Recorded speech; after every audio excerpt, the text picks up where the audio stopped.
भक्तजनों, राधे राधे। हमारे YouTube channel पर आपका बहुत बहुत स्वागत है। आज हम पाप मोचनी एकादशी का कथा सुनाने जा रहे हैं। बोलिए जय श्रीमन नारायण। चैत्र मास की कृष्ण पक्ष की एकादशी को पाप मोचनी एकादशी कही जाती है। इस एकादशी के फलस्वरूप मनुष्य के किए गए सारे जाने अनजाने में हुए पाप का नाश हो जाता है। द्वापर युग में धर्मराज युधिष्ठिर ने भगवान श्री कृष्ण से पूछा कि चैत्र मास की कृष्ण पक्ष की एकादशी को कौन सी एकादशी कहते हैं, इसका नाम क्या है, इसका महत्व क्या है।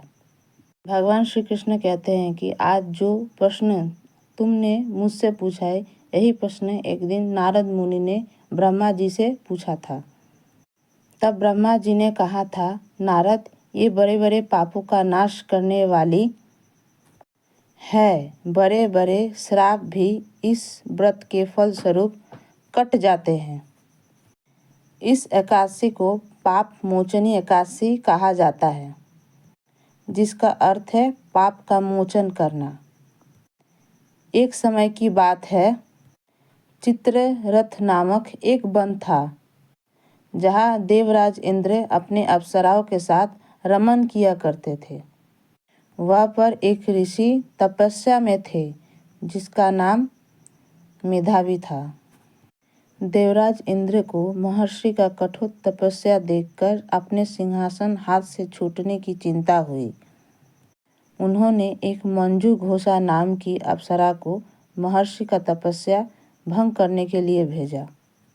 मंजू घोषा अति सुंदर थी और नृत्य कला में निपुण थी। उसके भाव भंगिमा देखकर युवा ऋषि मेधावी की तपस्या भंग हो गई। अप्सरा मंजू घोषा महर्षि मेधावी के साथ 97 साल तक रही। एक दिन मंजू घोषा ने महर्षि से प्रस्थान करने की अनुमति मांगी, तो उन्हें याद आया ये अप्सरा महर्षि की तपस्या भंग करने के लिए आई थी, जिस काम में वो सफल भी हो गई। ये सब सोचकर ऋषि को बहुत क्रोध आया।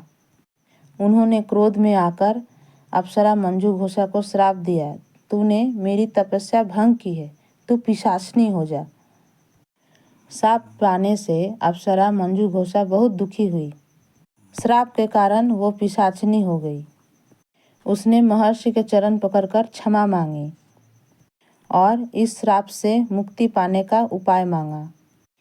अप्सरा की ऐसे विनय वचन सुनकर महर्षि को दया आई और उन्होंने अप्सरा को पाप मोचनी एकादशी करने को कहा।